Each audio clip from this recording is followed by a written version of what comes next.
Uh, Good morning, everybody. This was an unplanned video. This morning, I woke up and to discover that Robert Blake has passed away. Robert Blake was one of my heroes, childhood idols. I personally think he was one of the best actors out there ever. Um, I'm not going to talk about the problem with this Bonnie Lee Baker. I think she was a piece of shit.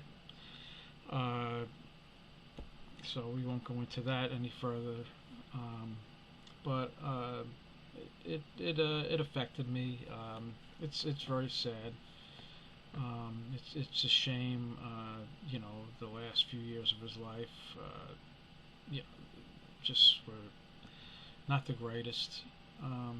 But I just wanted to do a little tribute to him. He started out in the Our Gang comedies. Is I forget Little Mickey, I think, if I'm not mistaken, because his real name is Mickey Gubitosi. He was in so many films, Treasure Sierra Madre, The Horn Blows at Midnight, all these old classic films, countless. He's acted with every great actor and actress back in the 40s and 50s and 60s and so on. He was Little Beaver in the Red Ryder Western series. Just unbelievable amount of experience. He did great movies like This Property Condemned, Robert Redford, Town Without Pity, Pork Chop Hill, guest starred in every television series, especially the westerns How Gun Will Travel, One Step Beyond. It just goes on and on and on. And then he did what I feel he was robbed. He should have won, not just get nominated, won the Academy Award for it. In Cold Blood. This, if you've never seen this film, it's incredible. Uh, the final scene when he's hung is just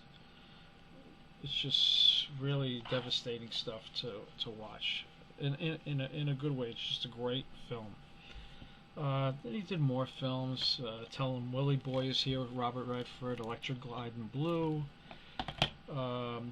And then he did Busting, which I think producers, if I'm not mistaken, kind of put a bug in their ear about casting him as Beretta, the TV show Beretta, where he played a cop. This was basically the Thomas series redone, and it went for 4 seasons. This is a great show. They only put out the first season. I wish they'd put out the other 3. Maybe now they will finally. Then he did a show called Helltown. I think he was nominated for an Emmy Award for the movie Blood Feud, which was the story of Jimmy Hoffa. That, if you've never seen that, it's never been put out on DVD or Blu-ray or anything. But if you can find it, please watch it. I remember it was on the Fox Movie Channel. Maybe they still run it every so often. I'm not sure. The other thing I loved about him is all his appearances on the Johnny Carson show. He made some great appearances. I remember one where he actually guest hosted for Johnny Carson. He had Jack Palance on. There was a time where he said, Johnny, why don't you sit in that chair and I'll sit in your chair, and that was hysterical. Made an appearance with Don Rickles. I remember he was on the Merv Griffin show with Don Rickles too. I mean, just his philosophy on life just was very entertaining. He did later on. He did movies like The Money Train, Lost Highway, the John List Story. That was an excellent television movie. Just goes on and on and on and on. So this is just my little video about Robert Blake's passing, and I never got to meet him. I was hoping to meet him one day, but unfortunately, that's not going to happen now. So, yeah, rest in peace, Robert. You were great. Bye.